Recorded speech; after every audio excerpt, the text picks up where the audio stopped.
It's a very gloomy day in Pattaya, Thailand, and Hannah and I are on our way to the hospital. I had the biggest scare and I'm rushing Hannah to the hospital. This is our first time going to a public hospital. About a week ago, my husband came home with this kitten in his backpack. He found it at the soccer stadium where he plays soccer with his friends. He'd seen this cat several times before and asked the person that managed the soccer stadium, like, whose cat was it? Then he found out that it was a stray cat and he decided to bring it home for little Miss Hannah Bear. Hannah was so excited and so happy to have a little kitten all to herself, and she named it Gary.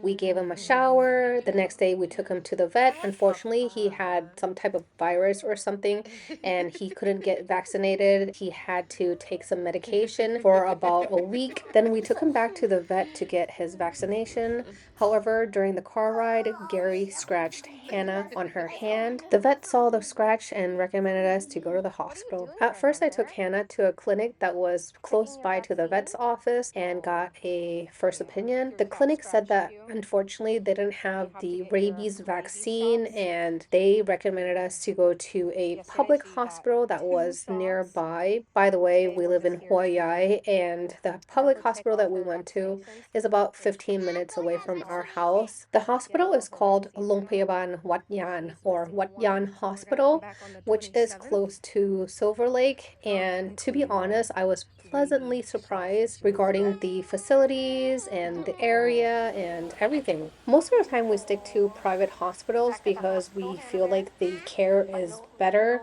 I guess like if you pay more, then the care will be better. But like I said, I was pleasantly surprised about this hospital and how well they took care of us, how friendly all of the staff and the nurses were, and even the doctors. Like everybody was just so friendly, and the way they worked was very efficient. Public hospitals are notorious for being very busy and you have to wait for a really, really long time. However, we didn't have that experience when we came here. Plus, the hospital looked pretty new. I think recently it was renovated. If not, they took really great care of it. Overall, I was extremely impressed with the care, assistance, and the facility of this hospital. Hannah, on the other hand, she was not impressed. The first time we went there, she had to get two shots, one on her arm and the other in the wound, like inside the wound. Oh, I couldn't even look. She cried so hard and she was so scared because she hadn't gotten a shot in a very long time. After those shots, she still has 4 more appointments, so 4 more shots to go. And while we were at the hospital, the nurse saw that she was missing a vaccination, nothing to do with rabies, but a vaccination for her age, so she has to get that sorted as well. Y'all, please leave some comments for Little Miss and encourage her. She will be getting a lot of shots and hopefully she will start getting used to them. I don't know. But anyway, look at Mr. Gary. The first day when he came to our house, he cried and cried and cried, but look at him now. He feels right at home and he's definitely part of our family now. I forgot to tell y'all how much we spent for the rabies shots for Little Miss. We spent 0 baht. Even though Hannah was born in France, she is still Thai, and we got to use the Thai medical system. And thank goodness, all Thais get basically free medical care in all public hospitals.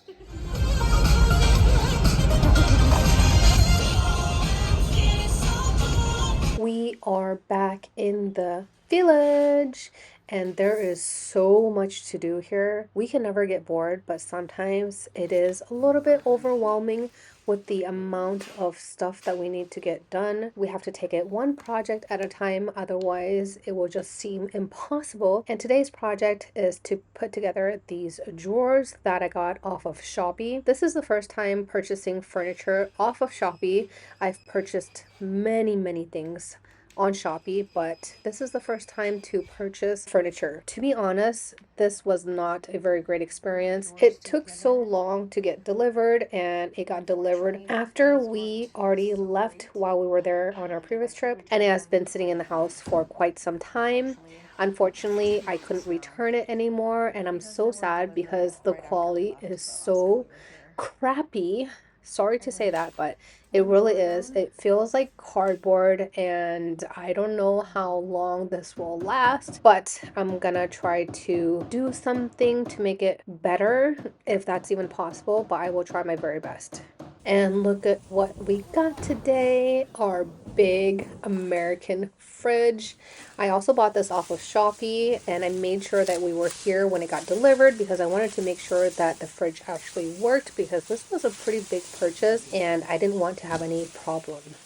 Now that the fridge is here, I need to clean out this room to make place for it because this will be our kitchen. And oh my goodness, y'all, the smell in this room was horrific. It smelled like poop and pee and all kinds of nasty stuff. What you guys see in the sink was all over the floor. It was so disgusting. I was really dreading to clean this room, but I had to get done. And I mopped the floor like 5, 6 times to make sure that it smelled good and that it was clean because I wouldn't allow Hannah to be in there otherwise. Meanwhile, my husband started painting. This will be Hannah's future room. It's not closed off yet, but that's what we're planning to do in the near future. So my husband is painting this area because we had already cleaned the windows and this was like the clean area. So our tactic is to clean and then fix or paint. That is basically our tactic. We're gonna do that one section of the house at a time. If we just look at all the things that we need to do and not section it off and put it in like smaller tasks, it is just so overwhelming. And sometimes my brain gets like that. So I have to like remind myself that, okay, one task at a time.